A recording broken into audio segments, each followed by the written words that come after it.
Bill Heasley owned a small bait and tackle shop on the outskirts of Fresno, California. 6 days a week, he ran the register and waited on customers himself until the night of January 17th, 1989.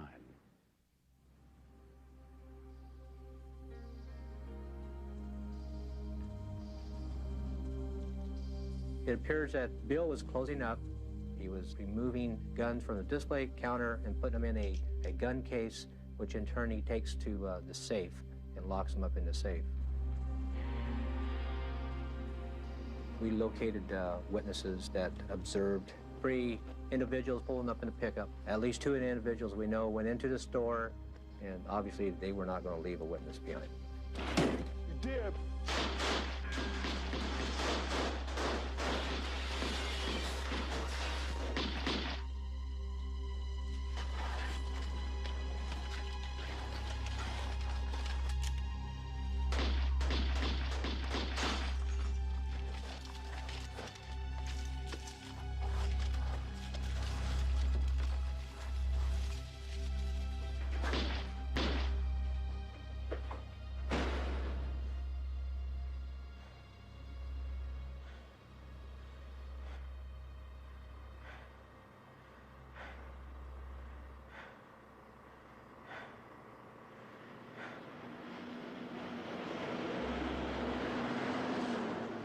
A call came into dispatcher Diane Vargas at 4:58 p.m. 911, what is the emergency? I've been shot. This is Bill's Bait and Tackle. My name is Bill Heasley. I'm at 40. Okay, sir, I know, but no, I know where you are, sir. Now, you've been shot by a robber or what? Multiple times. Now, Bill, where are you hit? In the lower, in the stomach, and in the legs, quickly. I typed it into a computer-aided dispatch system, automatically getting officers on the way as my coworker punched into emergency medical teams, and they started to respond. The fire department was immediately dispatched. EMT Steve Braun and paramedic Laurie Stevens were already in the field. We heard the call come down. It was just to the east of us, less than a mile away. And I knew the next nearest ambulance was some distance away. And we immediately responded. Okay, now, sir, we're going to get an ambulance and paramedics out there. We are sending them as I'm talking to you. I need to know if you know of the suspects. No, they were masked. Hurry. Okay, how many of them were there? I don't know, 2, I think. Okay, now we're going to get officers there right away. An unknown white male adult came to a residence, asked her to call. Sergeant Jeff Johnson happened to be nearby when the call was dispatched. I could hear that the units that were supposedly responding were just too far away. They're on the opposite side of the metropolitan area. I knew I was only less than 1.5 miles, 2 miles from there. And so I told her I would go, and I picked up some speed.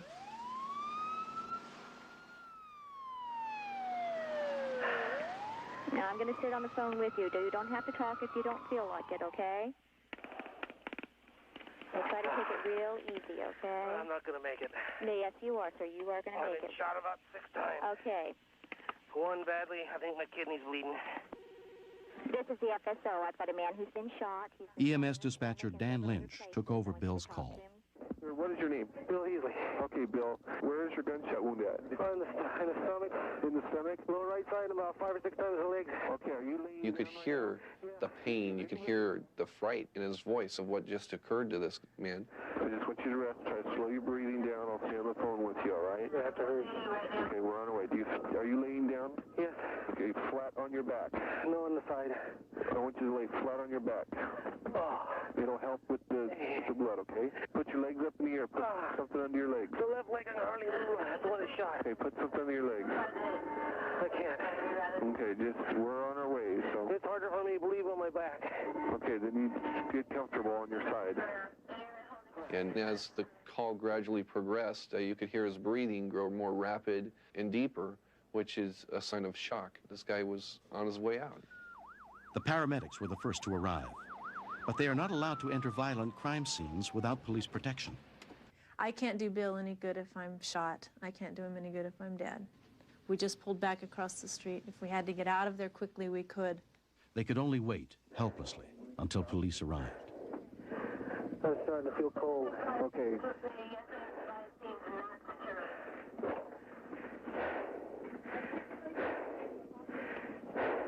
Slow your breathing down a little bit. I can't.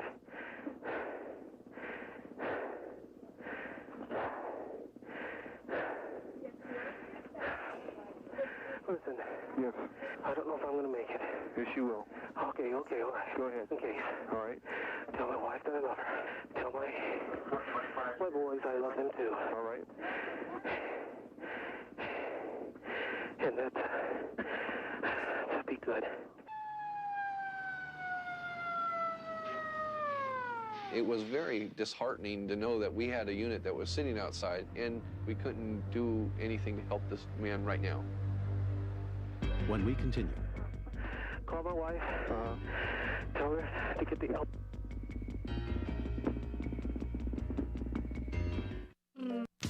On the next groundbreaking episode of Dr. G, Medical Examiner. 2 police officers were patrolling in this area, and they hear some gunshots. They found this gentleman nude with a lot of blood on him. A chilling scene leaves investigators hunting for explanations. I'm sure he was panicked. That would be a very scary way to die. But the trouble is, there's no bullet, and no bullet wound to be found. Dr. G, Medical Examiner, Friday night at 9 on Discovery Health Channel.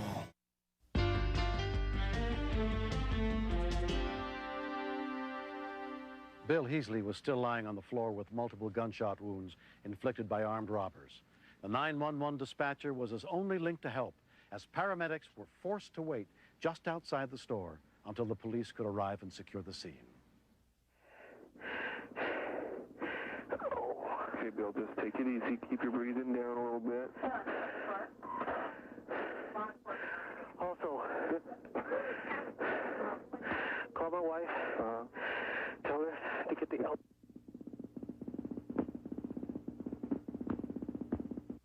You in here? Yeah. It looked like it had been a war inside one small area, about 20 square feet. It didn't take but a few seconds for me to check a store and make sure nobody was there lurking in the shadow, which would endanger Bill or me. And then my attention's drawn to Bill. And that's when the shock really hit, when I saw his condition. My first thought was, call the homicide team. Even though he was still breathing and everything else, that was one of the first things I did after the paramedics had came into the room. Let's go. He was pale as a ghost. He felt like an old rag. I mean, he was just very, very cold and clammy. I started doing his vital signs. They were poor for him. His pressure was low, his pulse was up, his respirations were up. Keep talking to me, Bill. We finished checking for all the bullet wounds, so we knew what kind of time we were working against, what was bleeding. We got him in the mask pants, and we lifted him out of there, just to get him out of there. We didn't even spend time to pump him up inside the scene. We just pulled him out to where we had room to work on him. Got him loaded, and we got him in the unit. They headed to Valley Medical Center, where the trauma team was notified to prepare for Bill's arrival. Stat trauma. Valley Medical Center, this is A105 paramedic. We have an ETA 10 to 12 minutes with a 39-year-old male victim of multiple gunshots. The last count we had was close to 7 to 9, I believe. Can I have the arm? He just knew he was going to die. He knew he wasn't going to make it. Just tell my wife I love her. Please, you've got to tell my wife I love her. And I said, okay, Bill, I promise. What's the number? So he gave me the number, and I repeated the number. He says, yes. I said, Bill, I'll tell her. I promise. He says, okay. And I think a little bit of calmness came over him. The ambulance arrived at the emergency room within 10 minutes. On duty that night was Dr. Gene Carlson. Anyone with that many holes in him is in dire straits. In Bill's case, we know that when the paramedics got to him, he already was in significant shock, that he had lost a fair amount of blood, probably a quarter of his blood supply. So we know from that by the time he gets to us, he may have lost a lot more than that. Apparent entrance wound here in the right upper quadrant. Let's roll him over this way. There were multiple wounds on the legs and one major wound in the upper abdomen that we were most concerned about. We knew from the location of that wound that some large vascular structures like the liver, kidney, and possibly other things could well have been hit. Bill Heasley was hit by at least 7 bullets.